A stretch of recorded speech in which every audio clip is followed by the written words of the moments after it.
We are repeatedly told that if you aren't exhausted, you aren't working hard enough.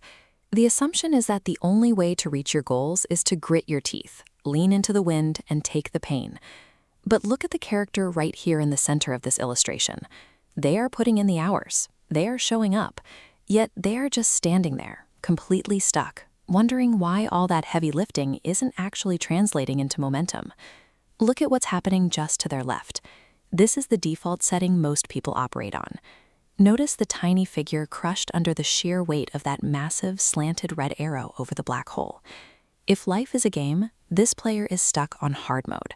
They take constant damage, make zero forward progress, and simply wait until their health bar depletes so they are forced to respawn and do it all over again tomorrow. That feeling of constant, grueling effort indicates a structural breakdown in your strategy. That failing strategy actually has a name. It's called the PILAC model. The P stands for passive. You aren't in control. You are simply reacting to the burdens dropped onto your shoulders. Because you're merely reacting, your actions become incompatible with your actual goals. That mismatch results in L, an inevitable failure in this scenario. Carrying that useless weight drains your resources completely. Eventually, you hit A, you lie flat, you give up, and then you wake up and do it again. The entire process becomes C, a repetitive curse.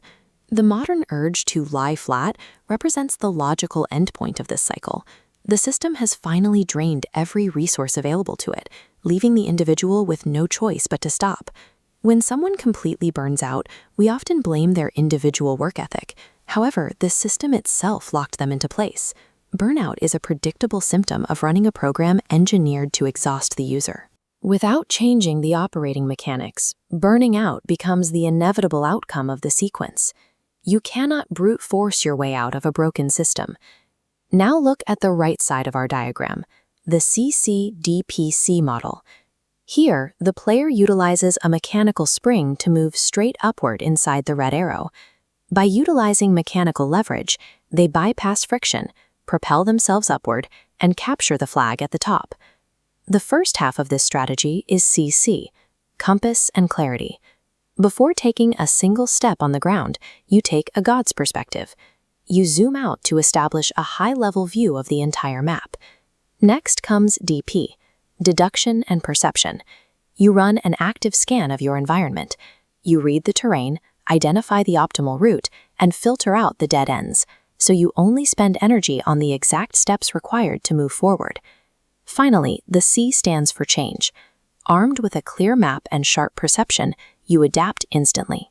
You pivot based on new data, using agility to maintain your upward momentum instead of pushing against a static wall. By applying perception and leverage, the second player eliminates the friction that drains the first. Now, look at the text at the bottom of the page asking, which one are you willing to choose? Remaining on the PILAC path means accepting a daily routine of self-inflicted friction. You are choosing to carry weight that doesn't help you move. One path relies on reacting to weight as it lands. The other relies on a conscious, pre-planned leap. Stop relying on brute force. Drop the heavy mechanics of the past and trade them in for a lightweight strategy. Treat your personal growth as a system to be mastered, rather than a punishment to be endured. Suffering is not a prerequisite for progress. Equip yourself with a compass and clarity to transform your growth from a struggle into a series of strategic maneuvers.